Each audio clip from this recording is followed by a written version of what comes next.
I do think that Brexit is the biggest foreign policy blunder of the post-war period. I think that we're in a world of power blocks and of trade blocks, and it makes more sense for the UK to be part of that power block called the European Union and part of that trade block called the European Union. If you add to that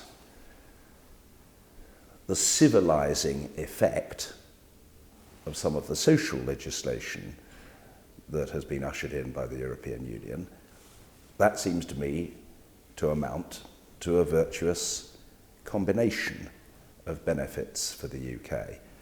That's not to say the EU is perfect. It isn't. It's a human-made institution, and to err is human, and it's flawed, and it has weaknesses, and it has drawbacks, and it's a source of frustration. But the advantages of EU membership very greatly outweigh the disadvantages, and in my view, to walk away from that power block and that trade block is a mistake. I think that we will suffer in trade terms and suffer in terms of global standing and influence, and that seems to me to be so obvious that only an extraordinarily clever and sophisticated person could fail to grasp the point. Should the UK not be bound by the 2016 referendum? My simple answer is no, it's not bound by the 2016 referendum.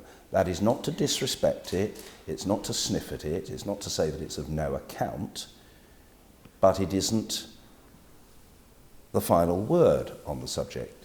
As others have observed, I make the point that in 2016 people voted by a narrow margin for departure, but they didn't vote for a destination. And if you look at the words of campaigners for Brexit,